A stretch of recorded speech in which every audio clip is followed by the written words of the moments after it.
ଆଜିଠାରୁ ୟୁପିଆଇ ନୂଆ ନିୟମ ହେଲା ଲାଗୁ। ଏଣିକି ପଠାଇ ହେବନି collect request. Lakh lakh UPI ଉପଭୋକ୍ତାଙ୍କ ପାଇଁ ଏକ ବଡ଼ ଖବର। National payment corporation of India ବା ଏନ୍ପିସିଆଇ ୟୁପିଆଇ ନିୟମ ପରିବର୍ତ୍ତନ କରିଛି। October 1, 2025ରୁ P2P collect request feature, ଯାହାକୁ ଫୁଲ୍ ଟ୍ରାଞ୍ଜାକ୍ସନ୍ ମଧ୍ୟ କୁହାଯାଏ, ବନ୍ଦ ହୋଇଯିବ। ଏହାର ଅର୍ଥ ହେଉଛି ଆପଣ ଆଉ ଫୋନ୍ପେ, ଗୁଗଲ ପେ କିମ୍ବା ପେଟିଏମ୍ ଭଳି ଆପ୍ରେ ଟଙ୍କା ମାଗିବା ପାଇଁ କାହାକୁ କଲେକ୍ଟ ରିକ୍ୱେଷ୍ଟ ପଠାଇ ପାରିବେ ନାହିଁ।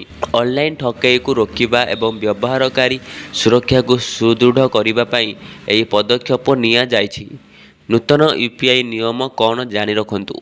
ଏନ୍ପିସିଆଇ ସମସ୍ତ ବ୍ୟାଙ୍କ ଏବଂ ପେମେଣ୍ଟ ଆପ୍କୁ ଅକ୍ଟୋବର 1, 2025ରୁ P2P କଲେକ୍ଟ ରିକ୍ୱେଷ୍ଟ ସିଷ୍ଟମକୁ ବନ୍ଦ କରିବାକୁ ନିର୍ଦ୍ଦେଶ ଦେଇଛି। ଏହାର ଅର୍ଥ ହେଉଛି ଏହି ତାରିଖ ପରେ କୌଣସି ବ୍ୟବହାରକାରୀ ୟୁପିଆଇରେ କଲେକ୍ଟ ରିକ୍ୱେଷ୍ଟ ପଠାଇ ପାରିବ ନାହିଁ କିମ୍ବା ଗ୍ରହଣ କରିପାରିବେ ନାହିଁ। ବର୍ତ୍ତମାନ କେବଳ ସିଧାସଳଖ ସ୍ଥାନାନ୍ତର ସମ୍ଭବ ହେବ, ଯାହା ପେମେଣ୍ଟ ପ୍ରକ୍ରିୟାକୁ ଅଧିକ ସୁରକ୍ଷିତ କରିବ। ନିଷ୍ପତ୍ତି ପଛର କାରଣ, ଠକମାନେ କଲେକ୍ଟ ରିକ୍ୱେଷ୍ଟ ଫିଚର ଅପବ୍ୟବହାର କରୁଥିଲେ। ଅନେକ ସମୟରେ ବ୍ୟବହାରକାରୀମାନେ ଭୁଲବଶତଃ କଲେକ୍ଟ ରିକ୍ୱେଷ୍ଟକୁ ଅନୁମୋଦନ କରିଥିଲେ, ଯାହା ଫଳରେ ସେମାନଙ୍କ ଆକାଉଣ୍ଟକୁ ଟଙ୍କା କାଟି ଦିଆଯାଉଥିଲା। ଏହି ପଦକ୍ଷେପ ନେଇ ଏନ୍ପିସିଆଇ ନିଶ୍ଚିତ କରିଛି ଯେ ଟଙ୍କା ସ୍ଥାନାନ୍ତର ପ୍ରକ୍ରିୟା ଏବଂ ବ୍ୟବହାରକାରୀଙ୍କ ଦ୍ୱାରା ଆରମ୍ଭ ହୋଇଛି ଠକେଇର ସମ୍ଭାବନାକୁ ହ୍ରାସ କରୁଛି। କ'ଣ କରିବେ ଆପଣ ଜାରି ରଖନ୍ତୁ। ଯେଉଁ ଉପଭୋକ୍ତାମାନେ ସଂଗ୍ରହ ଅନୁରୋଧ ପଠାଇବାରେ ଅଭ୍ୟସ୍ତ ଥିଲେ, ସେମାନଙ୍କୁ ବର୍ତ୍ତମାନ ସିଧାସଳଖ ପୁଶ୍ ଟ୍ରାଞ୍ଜାକ୍ସନ୍ ବିକଳ୍ପ ବ୍ୟବହାର କରିବାକୁ ପଡ଼ିବ।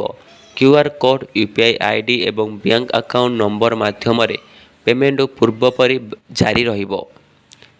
ଏନ୍ପିସିଆଇ ମଧ୍ୟ ବ୍ୟବହାରକାରୀମାନଙ୍କୁ ସେମାନଙ୍କର ୟୁପିଆଇ ଏବଂ ବ୍ୟାଙ୍କ ଆପ୍ସକୁ ଅପଡେଟ୍ ରଖିବାକୁ ଏବଂ ଅଜଣା ବ୍ୟକ୍ତିଙ୍କ ଠାରୁ ଅନୁରୋଧଗୁଡ଼ିକୁ କେବେ ବି ଅନୁମୋଦନ କରିବାକୁ ପରାମର୍ଶ ଦେଉନାହିଁ। ଏହି ପରିବର୍ତ୍ତନ କେବଳ ସଂଗ୍ରହ ଅନୁରୋଧ ବୈଶିଷ୍ଟ୍ୟକୁ ପ୍ରଭାବିତ କରିବ। ସାଧାରଣତଃ ଟଙ୍କା ପଠାଇବା ଏବଂ ଗ୍ରହଣ ପୂର୍ବପରି ଜାରି ରହିବା।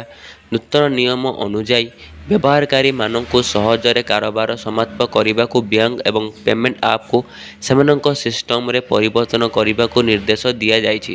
ଏହି ପଦକ୍ଷେପ ବ୍ୟବହାରକାରୀଙ୍କ ସୁରକ୍ଷାକୁ ଦୃଷ୍ଟିରେ ରଖି ନିଆଯାଇଛି।